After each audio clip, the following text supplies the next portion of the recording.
नमस्कार. जय श्री कृष्ण. श्री कृष्ण चैतन्य प्रभु नित्यानंद, श्री अद्वैत गदाधर, श्रीवासदि गौरभक्त वृंदा. Rejuvenating text 1 and text 2 of chapter 3, Rushabdev's appearance in the womb of Meru Devi, the wife of King Nabhi, of 5th canto, the creative impetus of Srimad Bhagavatam. In this chapter, the spotless character of King Nabhi, the oldest son of Agnidra, is described.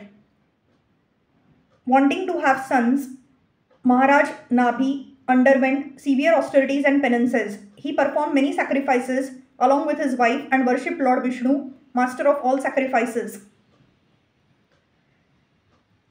Being very kind to his devotees, the Supreme Personality of Godhead was very pleased with the austerities of Maharaj Nabhi. He personally appeared before King Nabhi in his four-handed feature, and the priests who were performing the sacrifices began to offer their prayers unto him. They prayed for a son like the Lord, and Lord Vishnu agreed to take birth in the womb of Meru Devi, the wife of King Nabhi, and incarnate as King Rushabdev. Text 1. Shri Shuka Uvacha Nabhirapatya Kamo Aprajaya Meru Devya Bhagvantam Yajna Purusham Vahitatmay Jata. Shukdev Goswami continued to speak. Maharaj Nabhi, the son of Agnidra, wished to have sons, and therefore he attentively began to offer prayers and worship the Supreme Personality of Godhead, Lord Vishnu, the master and enjoyer of all sacrifices. Maharaj Nabhi's wife, Meru Devi, who did not give birth to any children at that time, also worshipped Lord Vishnu along with her husband. Text 2.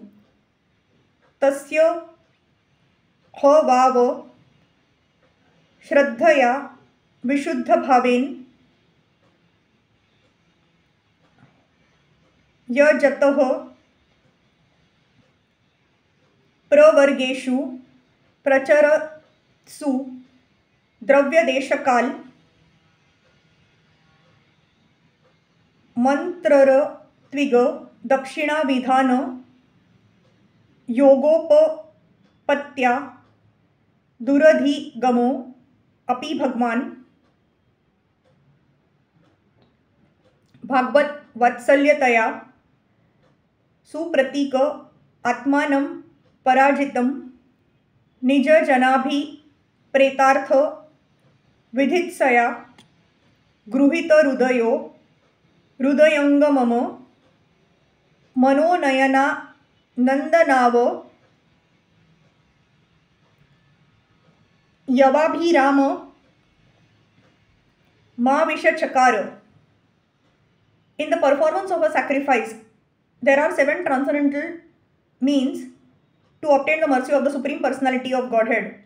First, by sacrificing valuable things or eatables. Second, by acting in terms of place. Third, by acting in terms of time. Fourth, by offering hymns. Fifth, by going through the priest. Sixth, by offering gifts to the priests. And seventh, by observing the regulative principles. Nonetheless, the Lord is affectionate to his devotees, and therefore Maharaj Nabhi, who was a devotee, worshipped and offered prayers to the Lord with great faith and devotion, and with a pure, uncontaminated mind, superficially performed some yajna in the line of Pravargya, the kind Supreme Personality of Godhead, due to his affection for his devotees,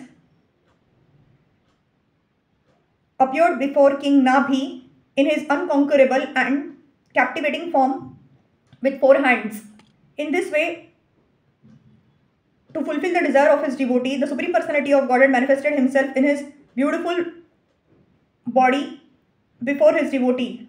This body pleases the mind and eyes of the devotees. In Bhagavad Gita, it is clearly said, Bhaktya Mam Abhijanati Yavan Yasha Chasmi Tatvatah Tato Mam Tatvo To ज्ञात्वा विशते tada anantaram. One can understand the Supreme Personality as he is only by devotional service. And when one is in full consciousness of the Supreme Lord by such devotion, he can enter into the kingdom of Godhead. Bhagavad Gita 18.55. One can understand and see the Supreme Personality of Godhead through the process of devotional service and not in any other way.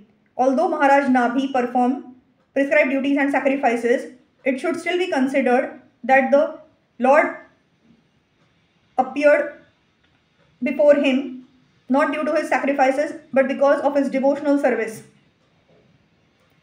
It is for this reason that the Lord agreed to appear before him in his beautiful bodily features. As stated in Brahma Samhita 5.30, the Supreme Lord in his original nature is very beautiful. Venam kvanantam arvindam dala yataksham barhavata sam asitambuda sundarangam.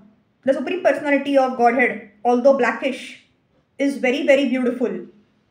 Hare Krishna, Krishna Krishna, Hare Hare. Hare Ram, Ram Ram, Hare Hare.